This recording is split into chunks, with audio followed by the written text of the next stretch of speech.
Hello guys, আমি এই সরিষার ফুল দিয়ে পকোড়া করব।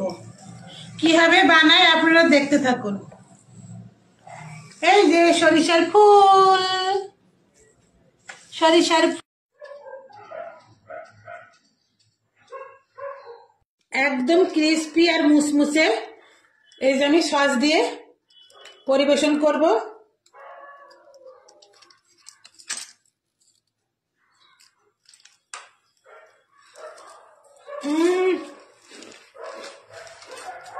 একদম মুসমুসে। এই যে আমি ফুলের ডাটা কচি কচি দেখে আমি কিছু ডগা কেটে নিচ্ছি পকোড়া করার জন্য।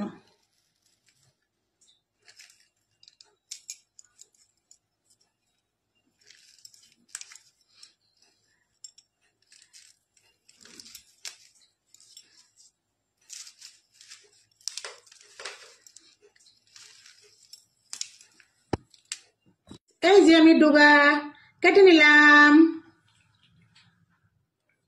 আমি বেসন নিয়ে নিয়েছি, কাঁচা লঙ্কা বাটা পেস্ট, আদা পেস্ট, আদা বাটা, স্বাদ মতো নুন, আর মশলা বানিয়ে আমার সুবিধাই হয়েছে বিরিয়ানি মশলা। সেই বিরিয়ানি মশলা আমি 1 চামচ দিয়ে দিলাম। ওই বিরিয়ানি মশলাটা আমার চ্যানেলে দেওয়া আছে, আপনারা দেখে নেবেন কি কি মশলা, কি কি উপকরণ।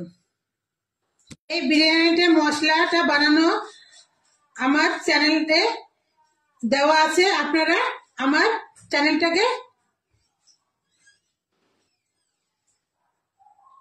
দেখে নেবেন। হাই চন্দনা ইউটিউব চ্যানেল। আমি জল দিয়ে ব্যাটারটা করে নেব।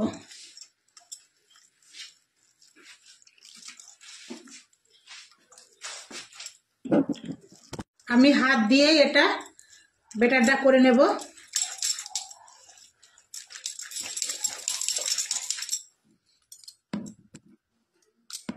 এটা রেডি। আমার তেলটাও গরম হয়ে গিয়েছে। 5-6টা মতো আমি ডোগা নিয়ে নিয়েছি। এবার এই যে বেসনের ব্যাটারের সঙ্গে ডুবালাম।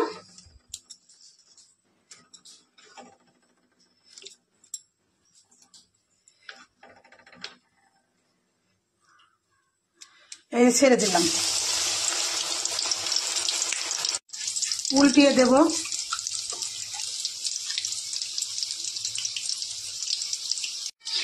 উঠিয়ে নিচ্ছি।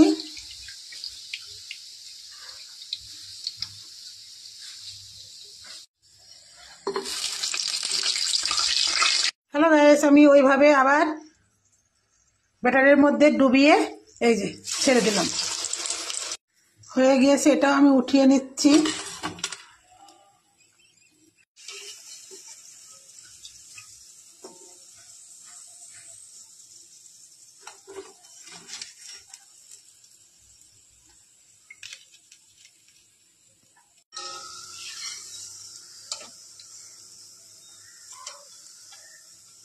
হ্যালো গাইস,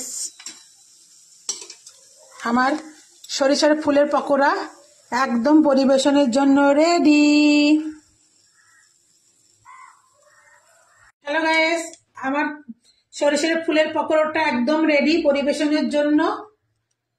আপনার বাড়িতে এইভাবে ট্রাই করবেন এবং আমার চ্যানেলটিকে সাবস্ক্রাইব করতে ভুলবেন না। আমার চ্যানেল নাম হাই চন্দনা ইউটিউব চ্যানেল। অবশ্যই একটা লাইক করে দিয়েন। আর এখন সরিষার ফুলের সিজন, এর জন্য আমি কি কি সরিষার ফুলের আইটেম বানাই, কি কি রেসিপি করি আপনারা দেখতে থাকবেন। আরো আমি সুন্দর সুন্দর সরিষার ফুলের রেসিপি নিয়ে আসব আপনাদের সামনে। একদম ক্রিস্পি হয়েছে। হ্যালো গাইস, এই যে একদম ক্রিস্পি।